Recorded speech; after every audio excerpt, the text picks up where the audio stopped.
Maintenant aussi, il faut savoir que le processus de dot, c'est un processus rituel.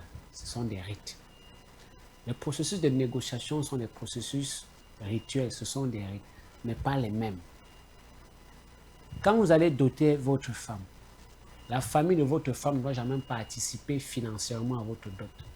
Vous allez avoir les problèmes dans ce mariage-là. C'est pour ça que lorsqu'il pleut vendredi et dimanche, il fait beau temps. Si vous avez fait doter votre femme et que la famille de votre femme vous a aidé avec de l'argent, regardez votre couple. Appelez-moi, je vais contribuer à votre épanouissement.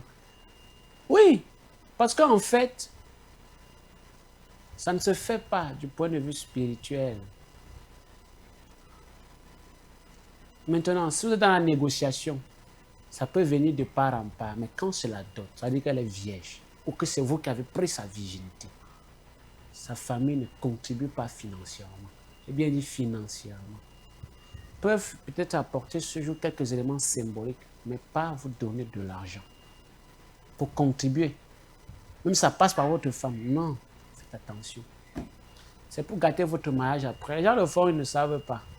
Mais sachez aussi que vos parents sont des menteurs. Vous ne pouvez pas, parce que je vois un jour, me dit que les pères, et c'est qu'on a eu des parents qui étaient très forts.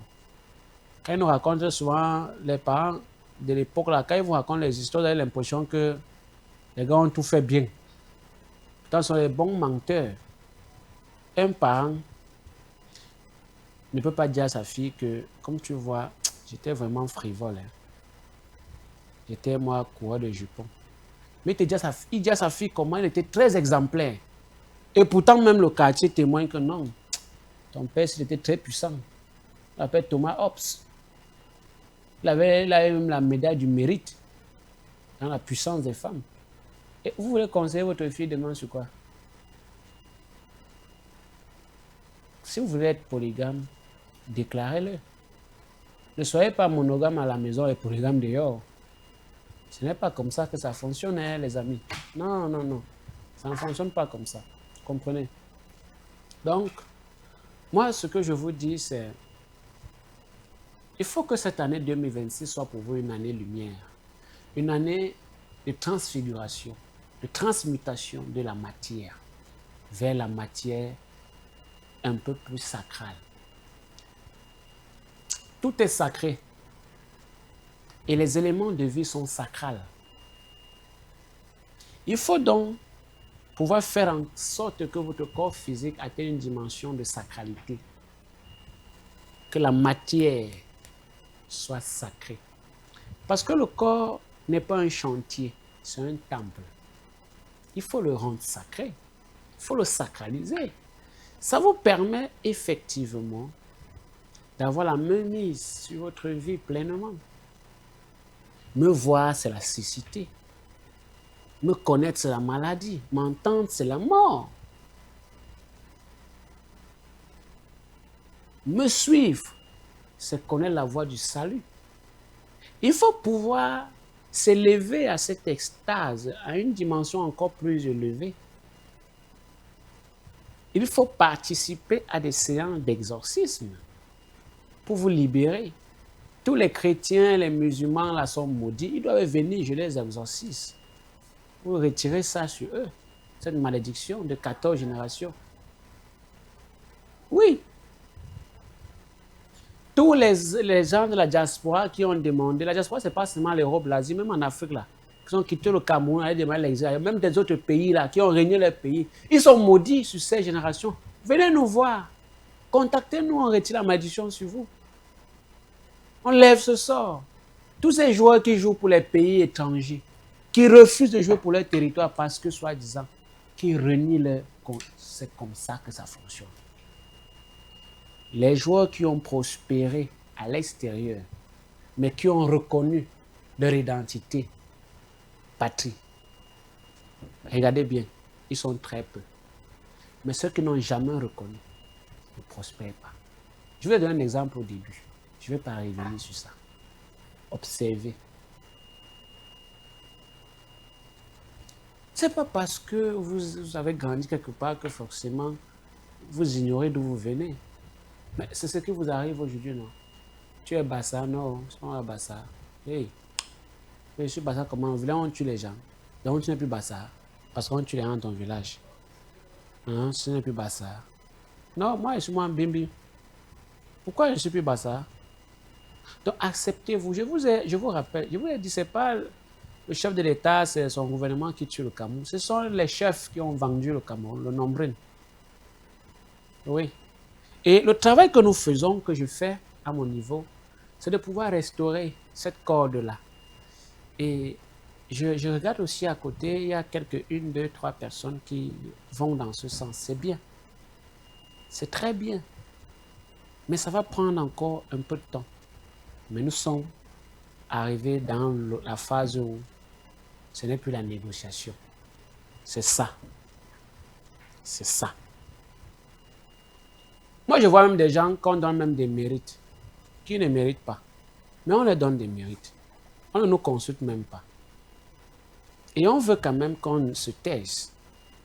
Nous, on n'est plus dans la phase de se taire. Nous sommes sortis. Je suis sorti et il faut que la lumière soit. Parce que, bien beau que les êtres humains se cherchent, nous devons quand même trouver la possibilité de faire les choses de manière un peu plus correcte, un peu plus dictate, et d'être dans l'éthique comportementale avec une déontologie sans pareil. Arrêtez de croire que quand vous avez des problèmes, vous allez venir me voir, je vais vous aider parce que vous êtes belle. Non. Moi-même, je suis beau, non?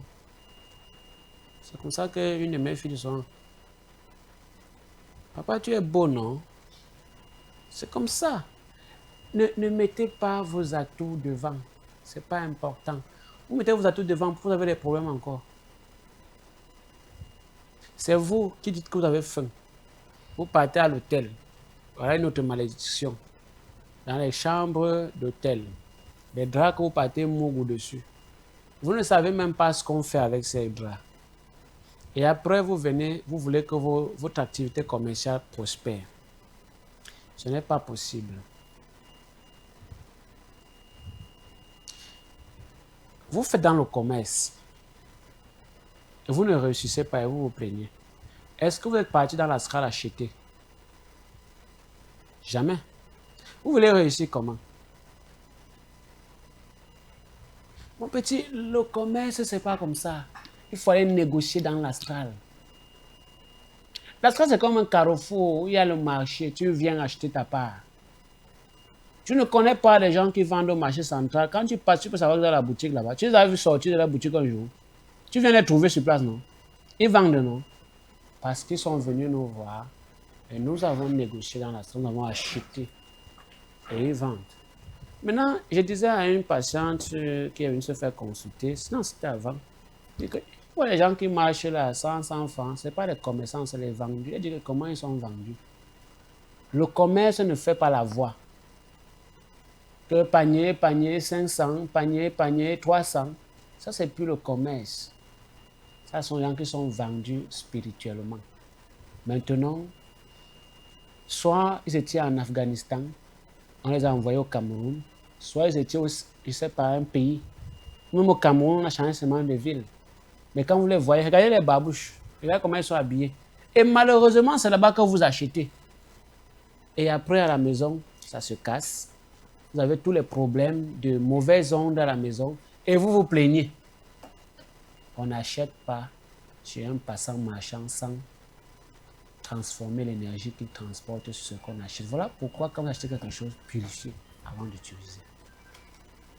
C'est pour enlever cette énergie là-dessus. C'est nécessaire.